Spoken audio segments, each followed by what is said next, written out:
Langit Jakarta pagi itu cerah, tetapi suasana di dalam gedung MPR DPR begitu tegang. Prabowo Subianto berdiri tegak di podium, tatapannya menyapu ribuan pasang mata yang hadir dalam pelantikannya sebagai Presiden Republik Indonesia. Suaranya tegas, namun penuh emosi, menggema ke seluruh ruangan. Hari ini, saya berjanji kepada rakyat Indonesia. Saya akan menghapus korupsi dari bumi pertiwi ini. Tidak akan ada lagi tempat bagi mereka yang mencuri uang rakyat. Para hadirin bersorak riuh, tetapi di antara tepuk tangan yang membahana, ada beberapa wajah yang mulai pucat. Di luar gedung, jutaan rakyat Indonesia menyaksikan momen itu melalui layar kaca. Bagi banyak orang, Prabowo adalah simbol harapan baru, pemimpin yang berani melawan arus. Tetapi bagi mereka yang selama ini hidup dari kegelapan, pidato itu adalah ancaman nyata. Di sebuah ruangan mewah di sudut Jakarta, sekelompok pria berjas mahal menonton siaran itu dalam diam. Salah satu dari mereka, seorang pengusaha kaya dengan jabatan tinggi di Asosiasi Nasional, membanting gelasnya ke meja. Dia pikir bisa melawan kita. Dia akan tahu akibatnya. Sore itu, di ruang kerjanya yang megah di Istana Merdeka, Prabowo merenung sejenak setelah menghadiri berbagai acara kenegaraan. Ia sadar, janji yang diucapkannya bukan hanya sebuah komitmen kepada rakyat, tetapi juga undangan untuk berperang melawan kekuatan gelap yang telah berakar kuat di negeri ini. Ini bukan tugas mudah, gumamnya sambil menatap foto keluarganya di meja. Namun, ia tahu tidak ada jalan untuk mundur. Hari-hari pertama pemerintahannya penuh dengan kebijakan yang tegas.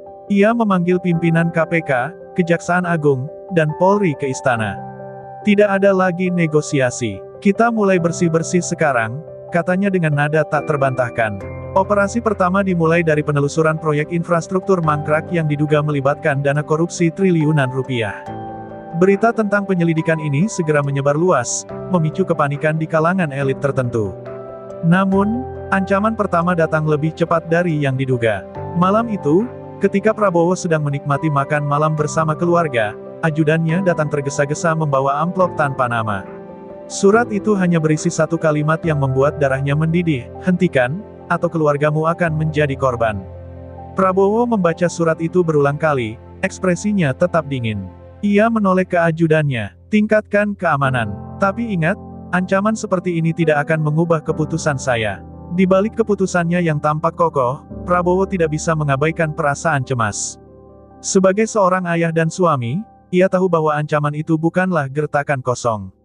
Ia memanggil kepala bin malam itu juga, memastikan semua anggota keluarganya mendapatkan pengamanan ketat. Meski begitu, ia memutuskan untuk tidak memberitahu keluarganya tentang surat tersebut. Baginya, mereka tidak perlu terbebani oleh risiko perjuangannya. Sementara itu, di tempat lain, jaringan mafia mulai merencanakan strategi mereka. Pertemuan rahasia digelar di sebuah villa tersembunyi di kawasan Puncak. Puluhan tokoh penting dari berbagai sektor hadir. Prabowo ini terlalu berbahaya. Kalau dia terus begini, kita semua akan hancur, ucap seorang politisi senior dengan nada geram. Diskusi berubah menjadi rencana keji yang penuh ancaman dan intrik. Malam itu, Prabowo berdiri di balkon Istana Merdeka, memandang kota Jakarta yang gemerlap. Ia tahu bahwa janji yang diucapkannya tidak hanya akan mengubah nasib rakyat, tetapi juga membuka pintu ke medan pertempuran yang belum pernah ia hadapi sebelumnya. Dengan napas panjang, ia berbisik kepada dirinya sendiri, "Apapun yang terjadi, saya akan berdiri sampai akhir."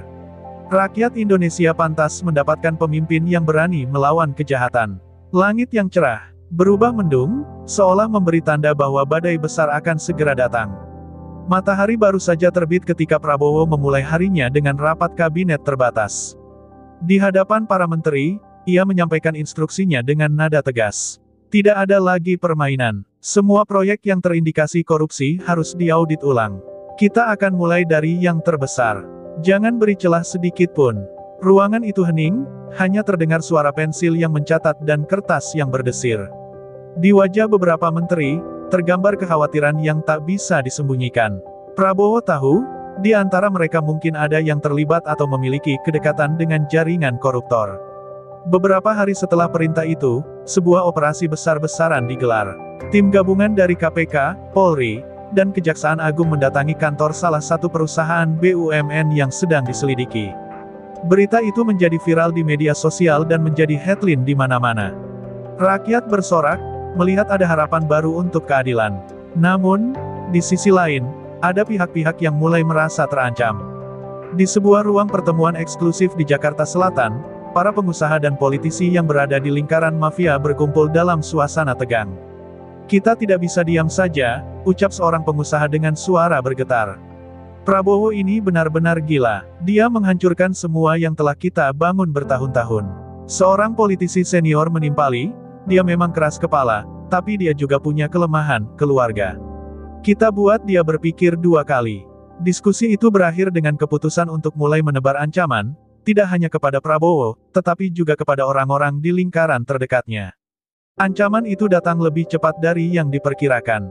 Malam itu, ajudan Prabowo menerima telepon anonim. Suara di ujung sana terdengar dingin dan mengintimidasi. "Katakan pada bosmu, ini baru permulaan. Jika dia terus mencampuri urusan kami, dia tidak akan pernah tenang, bahkan di istananya sendiri." Telepon itu ditutup sebelum ajudan sempat bertanya lebih lanjut. Ketika ia menyampaikan pesan itu kepada Prabowo, Presiden hanya tersenyum tipis. "Mereka mulai takut," katanya pelan. Namun, di dalam hatinya, ia tahu ini bukan ancaman kosong. Sementara itu, serangan tidak hanya datang dalam bentuk ancaman fisik. Kampanye hitam mulai dilancarkan di media sosial. Fitnah dan berita hoaks yang menyerang pribadi Prabowo beredar luas. Ia dituduh memiliki kepentingan pribadi dalam pemberantasan korupsi ini. Bahkan, ada rumor yang mengatakan bahwa ia sedang membidik lawan-lawan politiknya, bukan murni demi rakyat. Meskipun timnya segera meluruskan isu-isu itu, efeknya tetap dirasakan. Sebagian kecil rakyat mulai terpecah, termakan propaganda yang disebarkan oleh jaringan mafia. Namun, Prabowo tetap teguh. Dalam sebuah wawancara eksklusif yang ditayangkan di stasiun televisi nasional, ia menegaskan sikapnya. "Saya tahu perjuangan ini tidak mudah. Saya tahu akan ada banyak serangan, baik kepada saya maupun kepada keluarga saya. Tapi saya ingin rakyat tahu, saya tidak akan berhenti. Tidak ada yang lebih penting dari masa depan bangsa ini." Ucapannya kembali membakar semangat rakyat yang mendukungnya. Di sisi lain, Kepala BIN, Jenderal Wiryawan, memberikan laporan penting kepada Presiden. "Pak, berdasarkan informasi yang kami terima, ada kelompok besar yang merencanakan serangan fisik. Targetnya bisa Bapak atau anggota keluarga. Kami sudah meningkatkan pengamanan, tapi ancamannya nyata." Prabowo hanya mengangguk. Ia menyadari bahwa dirinya kini menjadi target utama, tetapi itu adalah harga yang harus ia bayar. Beberapa hari kemudian, serangan pertama benar-benar terjadi. Iring-iringan kendaraan kepresidenan hampir menjadi korban sabotase di perjalanan menuju Yogyakarta. Sebuah bom rakitan ditemukan di jalur yang akan dilewati. Beruntung, tim pengamanan berhasil mendeteksinya sebelum meledak. Insiden itu menjadi bukti nyata bahwa perang ini bukan sekadar ancaman verbal. Prabowo, dengan tenang, mengeluarkan pernyataan singkat kepada media, "Mereka mencoba menghentikan saya, tetapi mereka lupa, saya tidak pernah mundur." Malam itu, di dalam Istana Merdeka, Prabowo berdiskusi dengan beberapa orang kepercayaannya. Ia tahu, ancaman ini akan semakin membesar. "Kita akan lanjutkan perjuangan ini. Kita tidak boleh memberi mereka ruang untuk bernafas," tegasnya. Suasana di ruangan itu penuh dengan ketegangan, tapi juga semangat. Perang melawan korupsi telah benar-benar dimulai, dan tidak ada jalan untuk mundur. Langit Jakarta mendung ketika kabar tentang operasi besar-besaran pemberantasan korupsi mengguncang negeri. Dalam 2 pekan terakhir, puluhan nama besar mulai disebut dalam penyelidikan. Beberapa di antaranya adalah pengusaha papan atas, mantan menteri, hingga petinggi militer yang pensiun. Media menyorot setiap langkah pemerintah, menjadikan Prabowo sebagai figur yang tengah membawa perubahan besar. Namun, di balik sorotan itu, jaringan mafia tidak tinggal diam. Di sebuah hotel mewah di kawasan Jakarta Selatan, pertemuan rahasia berlangsung. Sejumlah orang berpakaian rapi duduk di meja panjang, wajah mereka tegang. "Prabowo ini harus dihentikan. Kalau dibiarkan, kita semua habis," ucap seorang pria parubaya dengan suara bergetar. Di hadapannya, seorang wanita muda dengan posisi tinggi di salah satu bank besar menambahkan, "Dia sudah menggali terlalu dalam. Kita harus serang balik. Kalau perlu, kita buat dia terlihat seperti musuh rakyat." Strategi mereka pun dimulai. Serangan pertama dilancarkan melalui media sosial. Ribuan akun anonim yang mereka kendalikan mulai menyebar berita-berita palsu. Mereka menuduh bahwa operasi pemberantasan korupsi ini hanyalah alat politik untuk menjatuhkan lawan-lawan Prabowo. Kampanye fitnah ini begitu masif hingga berhasil membuat sebagian masyarakat mulai ragu akan ketulusan sang presiden. Namun, Prabowo tetap tenang. Dalam sebuah rapat kabinet, ia berkata kepada para menterinya, biarkan mereka bicara. Kita tidak akan membalas dengan kata-kata. Kita balas dengan hasil kerja. Namun, mafia tidak hanya bermain di ranah opini publik. Mereka juga mulai menargetkan lingkaran dalam Prabowo. Malam itu, Kepala BIN, Jenderal Wiryawan, datang tergesa-gesa ke Istana Merdeka membawa kabar buruk. Pak, salah satu pejabat penting yang bekerja sama dengan KPK telah menerima ancaman serius. Keluarganya diculik sementara dia dipaksa untuk menghentikan penyelidikan. Prabowo mendengarkan dengan rahang mengeras. Apa yang kita lakukan? Tanyanya dengan nada tegas. Kami sudah menurunkan tim untuk menyelamatkan keluarga itu, Pak. Tapi ini peringatan bahwa mereka siap bermain kotor. Pagi berikutnya, insiden mengejutkan terjadi. Kantor salah satu anak perusahaan BUMN yang sedang diaudit meledak akibat bom yang ditanam oleh orang tak dikenal.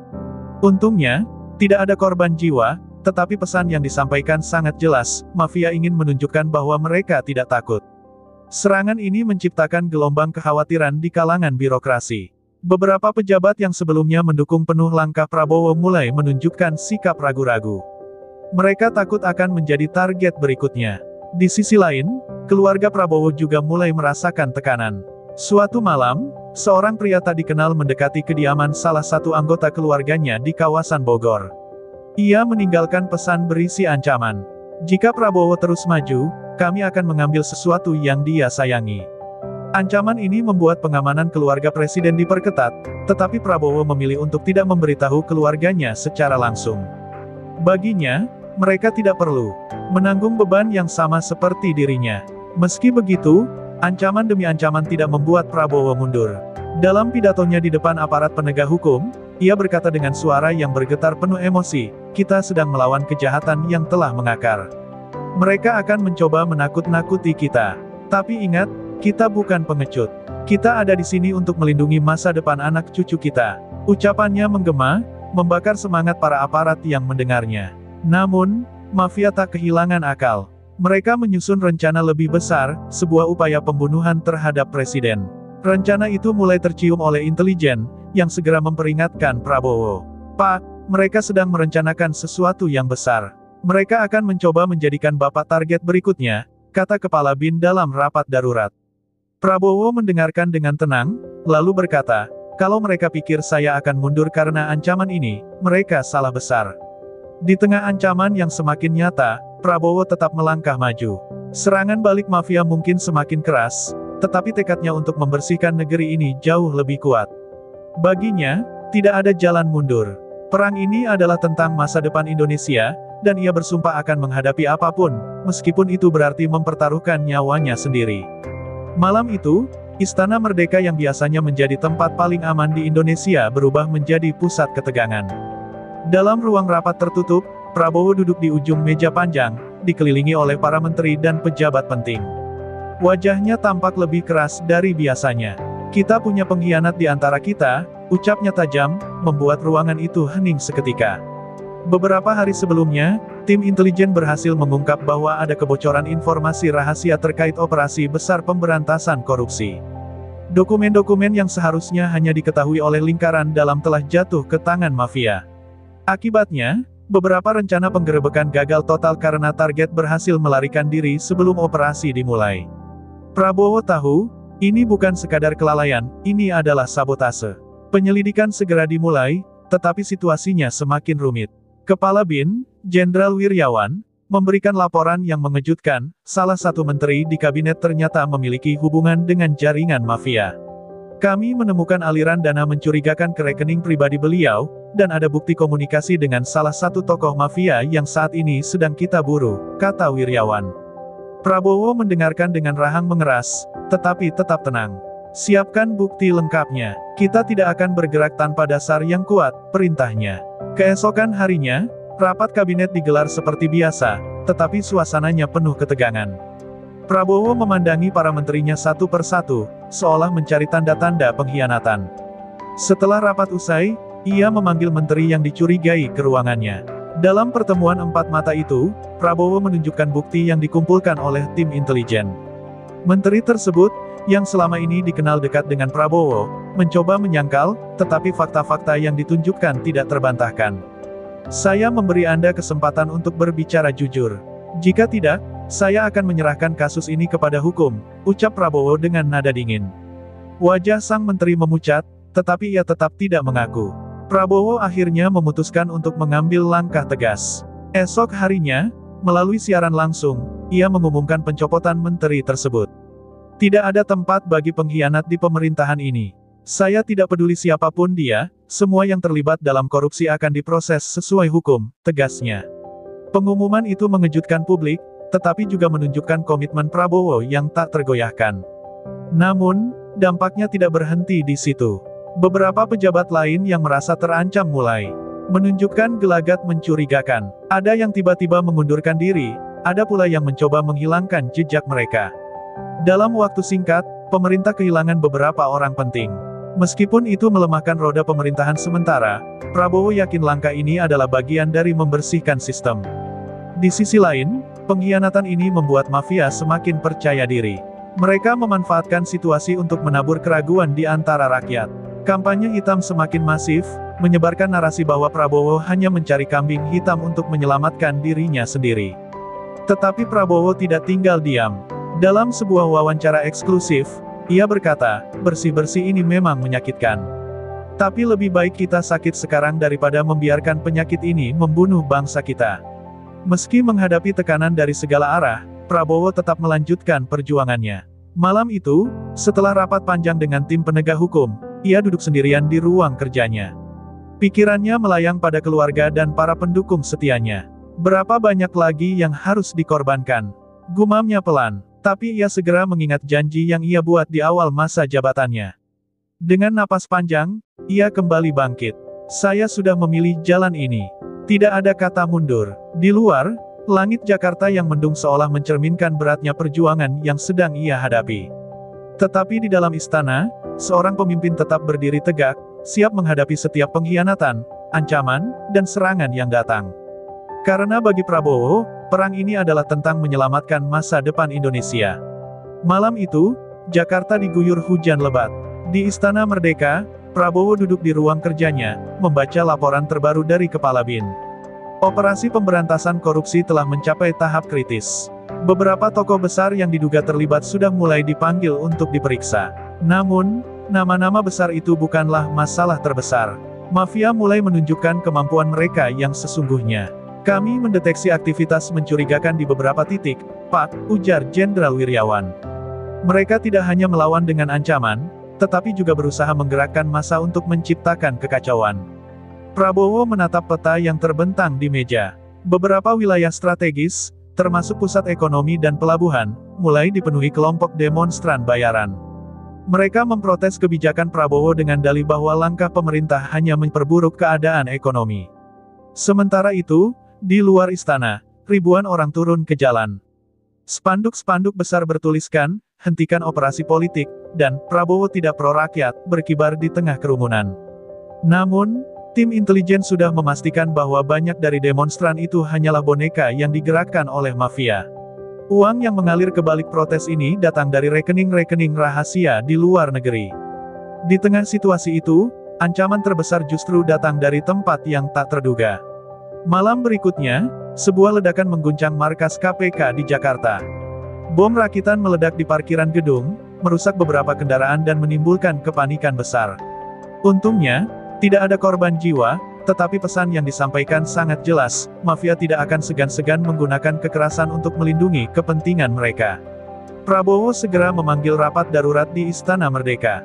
Para menteri, kepala lembaga, dan jajaran keamanan berkumpul dalam suasana penuh ketegangan. Mereka mulai menyerang fasilitas negara. Ini bukan lagi ancaman biasa. Ini perang, ucap Prabowo dengan nada dingin. Ia memerintahkan pengamanan ketat di semua fasilitas strategis, termasuk kementerian dan lembaga penegak hukum. Namun, ancaman itu tidak berhenti di situ.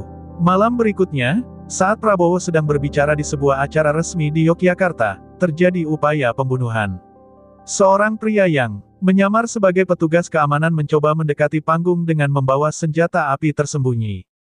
Beruntung, tim pengamanan presiden berhasil menggagalkan upaya itu sebelum terjadi hal yang lebih buruk. Prabowo tetap melanjutkan pidatonya tanpa menunjukkan tanda-tanda ketakutan, meskipun ia tahu nyawanya sedang dipertaruhkan. Kejadian ini memicu respons keras dari masyarakat. Dukungan untuk Prabowo kembali menguat. Rakyat menyadari bahwa apa yang ia hadapi bukan sekadar perlawanan biasa, tetapi upaya sistematis untuk menghancurkan agenda pemberantasan korupsi. Di media sosial, tagar-tagar dukung Prabowo menjadi trending, sementara ribuan orang menggelar aksi damai untuk menunjukkan solidaritas kepada presiden. Namun, mafia tidak berhenti. Mereka mulai menyusup ke dalam institusi keamanan. Jenderal Wiryawan memberikan laporan yang mengejutkan, beberapa anggota kepolisian dan militer terindikasi bekerja sama dengan kelompok mafia. Ini lebih besar dari yang kita duga, Pak. Mereka punya kaki tangan di mana-mana, ujarnya. Prabowo hanya mengangguk, matanya menatap jauh. Kalau mereka ingin perang, kita beri mereka perang, balasnya. Malam itu, di bawah hujan deras, Prabowo mengumpulkan tim kepercayaannya di ruang kerja istana. Kita harus lebih agresif. Kita tidak bisa terus bertahan. Mulai sekarang, semua operasi harus dijalankan dengan kecepatan penuh. Kita bongkar semua jaringan ini, sampai ke akar-akarnya, tegasnya. Ia tahu, setiap langkah maju akan membawa risiko yang lebih besar. Tapi bagi Prabowo, pilihan mundur tidak pernah ada. Ia telah berjanji pada rakyat, dan ia akan memenuhi janji itu, apapun harganya. Langit Jakarta kembali memerah saat fajar menyingsing, seolah menyambut hari yang penuh bahaya. Operasi besar-besaran yang diperintahkan Prabowo mulai dijalankan. Puluhan penggerebekan berlangsung serentak di berbagai wilayah Indonesia. Gudang-gudang rahasia, tempat mafia menyimpan dokumen dan uang hasil korupsi, berhasil ditemukan. Beberapa tokoh penting dari dunia bisnis dan politik ditangkap, termasuk salah satu kepala jaringan mafia terbesar di Asia Tenggara. Namun, kesuksesan ini datang dengan harga yang mahal. Di tengah euforia keberhasilan, berita duka datang dari Yogyakarta. Salah satu anggota tim penegak hukum yang memimpin penggerebekan ditemukan tewas di rumahnya. Kematian ini diduga akibat serangan balasan dari mafia. Tubuhnya ditemukan dengan pesan tertulis di dinding, berhenti atau lebih banyak yang akan mati. Berita ini mengguncang tim pemberantasan korupsi dan menjadi peringatan keras bahwa mafia tidak akan berhenti tanpa perlawanan brutal. Di ruang kerjanya, Prabowo memandangi foto keluarga korban. Ia mengepalkan tangannya dengan penuh emosi. Mereka berani menyentuh orang-orang yang berjuang untuk keadilan. Ini sudah melewati batas, gumamnya. Ia memanggil Jenderal Wiryawan dan tim penegak hukum lainnya untuk membahas langkah selanjutnya. Kita tidak akan membiarkan pengorbanan ini sia-sia. Intensifkan operasi, dan pastikan keamanan semua petugas di lapangan, tegas Prabowo. Namun, ancaman tidak hanya datang dalam bentuk kekerasan fisik. Mafia mulai menggunakan pengaruh mereka untuk menciptakan kekacauan ekonomi. Harga kebutuhan pokok tiba-tiba melonjak tajam di berbagai daerah, memicu keresahan di masyarakat. Beberapa pihak mulai menuduh bahwa kebijakan Prabowo menyebabkan instabilitas ekonomi. Media-media yang dikuasai oleh jaringan mafia juga ikut memperkeruh suasana dengan menyebarkan narasi bahwa pemerintah gagal menjaga stabilitas. Prabowo menghadapi dilema besar. Di satu sisi, ia harus melanjutkan perang melawan korupsi. Di sisi lain, ia tidak bisa mengabaikan penderitaan rakyat yang mulai merasakan dampak dari sabotase ekonomi ini. Dalam sebuah pidato darurat yang disiarkan langsung ke seluruh negeri, Prabowo berkata dengan nada tegas, mereka mencoba menghancurkan kita dengan cara apapun, termasuk memanipulasi kebutuhan rakyat. Tapi saya ingin kalian tahu, saya tidak akan membiarkan mereka menang. Ini adalah perjuangan kita bersama. Saya butuh kalian untuk tetap berdiri bersama saya. Pidato itu membangkitkan semangat banyak orang, tetapi Prabowo tahu bahwa perang ini belum mendekati akhir. Sementara itu, di sebuah tempat rahasia, jaringan mafia mengadakan pertemuan besar. Mereka tahu bahwa operasi Prabowo semakin menggoyahkan kekuatan mereka. Kita harus membuat pukulan terakhir, kata seorang pemimpin mafia dengan nada dingin. Target kita adalah dia sendiri. Kita akan menyerangnya di tempat yang paling tidak ia duga. Serangan itu terjadi 2 hari kemudian. Saat Prabowo tengah menghadiri sebuah acara di Surabaya, iring-iringan mobil kepresidenan diserang oleh sekelompok orang bersenjata. Tembakan membabi buta membuat suasana panik. Tim pengamanan berhasil melindungi Prabowo, tetapi beberapa anggota tim keamanan gugur dalam baku tembak. Serangan ini menjadi bukti bahwa mafia semakin nekat. Kembali ke Jakarta, suasana di Istana Merdeka penuh duka. Prabowo memberikan penghormatan terakhir kepada para pengawal yang gugur. Dengan suara bergetar, ia berkata, mereka adalah pahlawan sejati. Mereka tahu risiko yang mereka hadapi, tetapi mereka tidak pernah mundur. Saya berjanji, perjuangan mereka tidak akan sia-sia.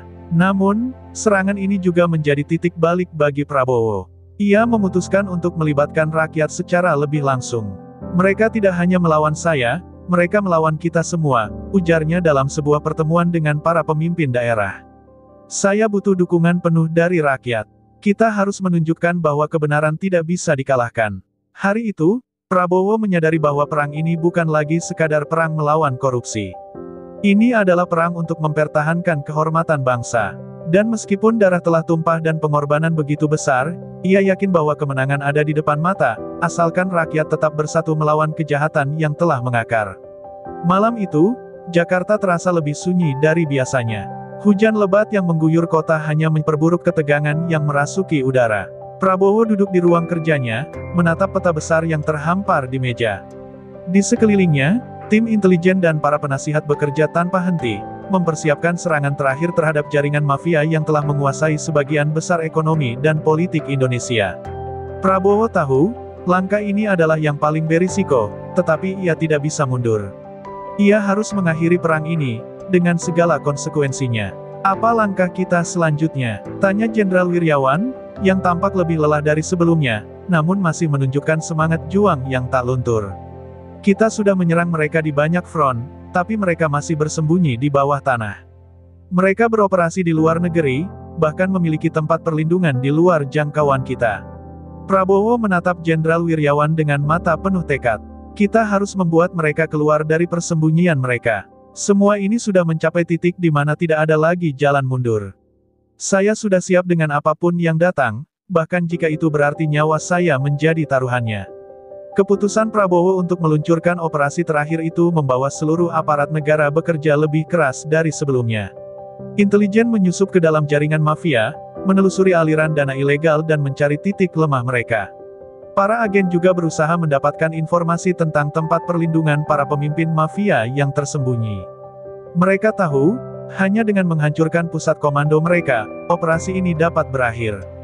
Namun, mafia yang semakin terpojok mulai bermain lebih kotor. Mereka menggunakan segala cara untuk mengguncang stabilitas negara. Salah satu langkah mereka adalah membayar sekelompok teroris untuk meluncurkan serangan besar di beberapa kota besar, termasuk Jakarta.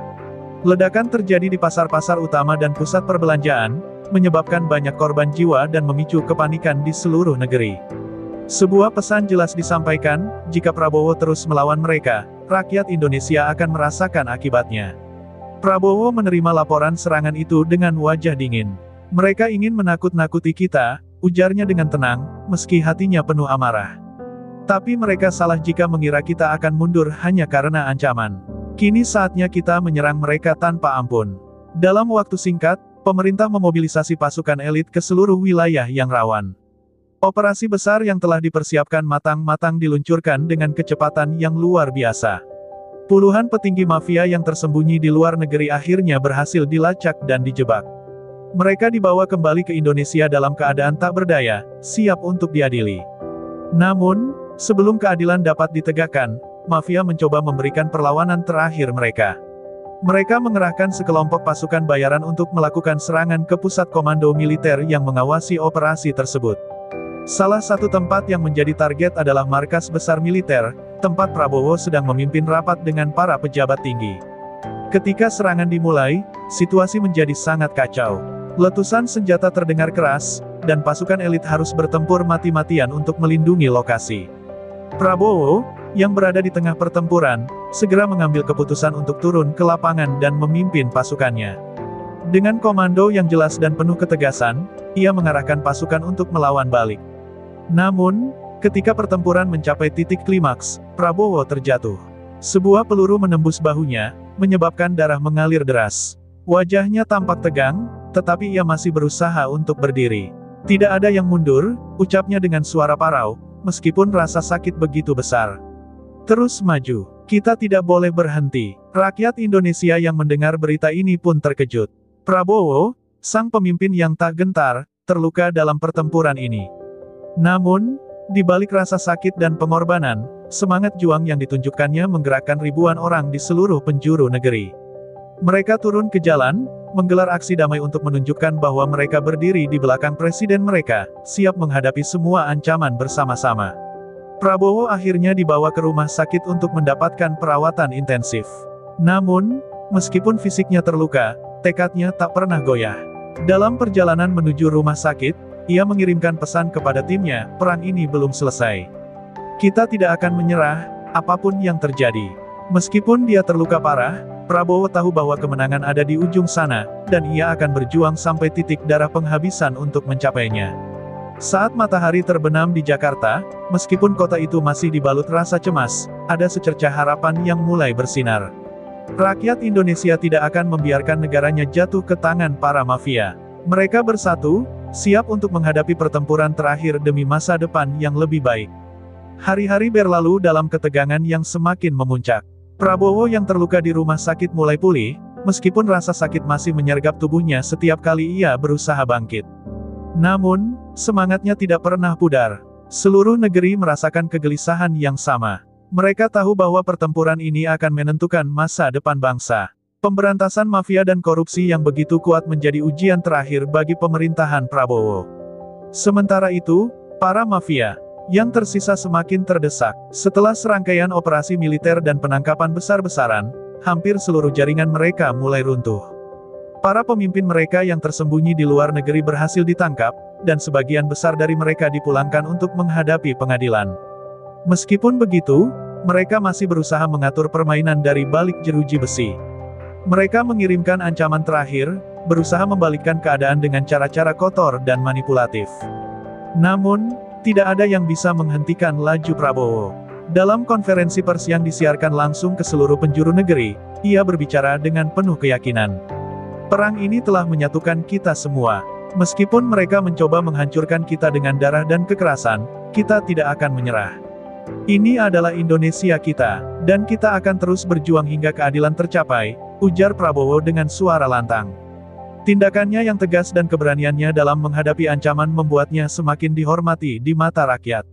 Semangat juang yang ditunjukkannya menjadi sumber inspirasi bagi jutaan warga Indonesia yang sebelumnya merasa pesimis tentang masa depan negara mereka.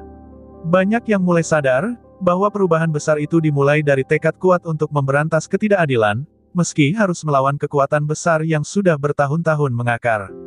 Di luar sana, dukungan untuk Prabowo terus mengalir. Masyarakat yang semula ragu kini mulai berbondong-bondong mendukung agenda pemberantasan mafia dan korupsi yang selama ini telah mencengkeram negeri ini. Aksi-aksi damai semakin marak, dan rakyat Indonesia tampak bersatu, menjadikan keberanian Prabowo sebagai simbol perlawanan terhadap ketidakadilan yang telah lama menggerogoti bangsa. Pada malam yang penuh harapan itu, Prabowo akhirnya tampil di hadapan publik untuk memberikan pidato yang mungkin akan dikenang sepanjang sejarah. Hari ini, kita berdiri di ujung kemenangan. Mereka yang mengira bahwa mereka dapat menindas rakyat, bahwa mereka bisa menahan kita dalam bayang-bayang ketakutan, hari ini mereka akan menyadari kesalahan besar mereka. Ini adalah Indonesia yang baru. Negara yang bebas dari korupsi dan mafia, katanya dengan nada penuh percaya diri. Rakyat Indonesia yang mendengar pidato tersebut meluapkan kegembiraan mereka. Di seluruh penjuru negeri, dari Sabang sampai Merauke, mereka merayakan apa yang terasa seperti akhir dari sebuah era kelam. Ini adalah saat kemenangan bagi mereka yang selama ini berjuang tanpa kenal lelah untuk meraih keadilan. Dan meskipun jalan yang ditempuh penuh dengan darah dan air mata, mereka tahu bahwa mereka telah mengalahkan kekuatan yang tampaknya tak terkalahkan. Namun, bagi Prabowo, kemenangan ini bukanlah akhir. Ia tahu bahwa tugasnya belum selesai. Tugas memberantas sisa-sisa korupsi yang masih ada di akar rumput, serta memastikan bahwa Indonesia akan terus berkembang dalam kedamaian dan keadilan, adalah perjalanan panjang yang akan ia jalani bersama rakyat. Dengan wajah penuh keyakinan, ia mengangkat tangannya di atas panggung. Ini baru permulaan. Bersama, kita akan membangun masa depan yang lebih baik untuk anak cucu kita. Dan dengan itu, babak baru dalam sejarah Indonesia pun dimulai, sebuah babak yang penuh harapan, perjuangan, dan tekad yang tak tergoyahkan.